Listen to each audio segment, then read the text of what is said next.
Medium ఫ్లేమ్లో మనము చేసుకోవాలండి. హై ఫ్లేమ్ వద్దు, మీడియం ఫ్లేమ్లో నెమ్మదిగా వేయించుకోవాలన్నమాట. ఎర్రగా టూ సైడు గోల్డెన్ కలర్ వచ్చే వరకు వేయించుకోవాలి. ఇది చపాతీల్లోకి, పరోటాలోకి చాలా చాలా బాగుంటుందండి, అన్నంలో కంటే పరాటాలో. ఎందుకంటే ఎక్కువ ఉపవాసం ఉన్నప్పుడు పరాటాలు పొద్దున పూట తింటారు కదా, ఆ టైంలో ఇది బాగా పనికి వస్తుందండి. సహరీకి చేస్తున్నాను అనమాట.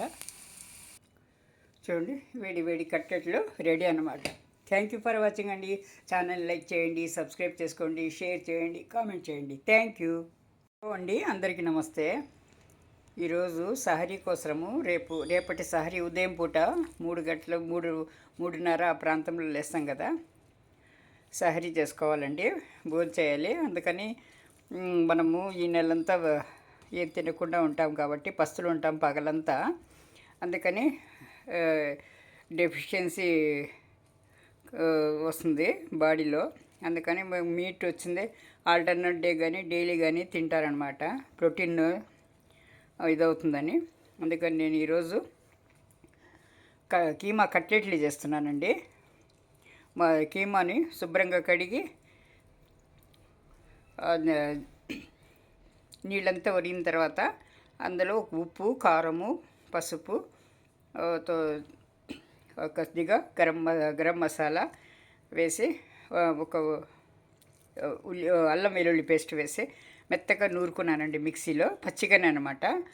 ఇప్పుడు వచ్చింది కార్న్ఫ్లవర్ ఒక 1 స్పూను, వచ్చేది బేసన్ అంటే శనగపిండి అనమాట, అది ఒక స్పూను కలుపుకొని పూర్తిగా మర్దన చేసుకోవాలన్నమాట.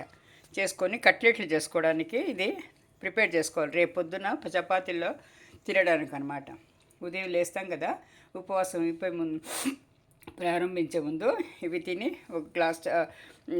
ఒక కప్పు టీ తాగితే సరిపోతుందండి. మరి తర్వాత నీళ్లు కానీ ఏం కానీ తీసుకోరు. మళ్ళీ సాయంత్రము 6:25 వరకు ఏం తీసుకోరనమాట.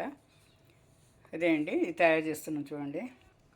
ఇందులో బాయిల్ చేసిన ఒక పొటాటో కూడా తీసుకున్నానండి. పొటాటో, కొత్తిమీర ఇప్పుడు వేసుకుంటున్నాను. అంతే, మళ్ళీ ఉల్లిపాయలు అవసరం లేదు, ఇంతే అన్నమాట. ఇప్పుడు అంతా ఇది బాగా మర్దించుకొని మనము షేపులు చేసుకొని షాలో ఫ్రై చేసుకోవాలన్నమాట.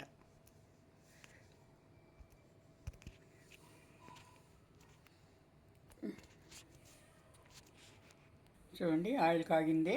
ఇప్పుడు ఇలా ఈ షేపుల్లో చేసి పెట్టుకోవాలండి. షేపులు మన ఇష్టము. ఇది బంగాళదుంప వేస్తున్నాం కాబట్టి కొంచెం జిగటిగా వస్తుంది. అందుకని మనము పిండి కలిపాము బైండింగ్ కోసము. ఇష్టం ఉన్న వాళ్ళు కోడిగుడ్డు కూడా గిలకొట్టి కలుపుకోవచ్చు అండి. వేసి లేకపోతే బ్రెడ్ క్రమ్స్ కూడా వేసుకోవచ్చు. నా దగ్గర లేదు బ్రెడ్ క్రమ్స్.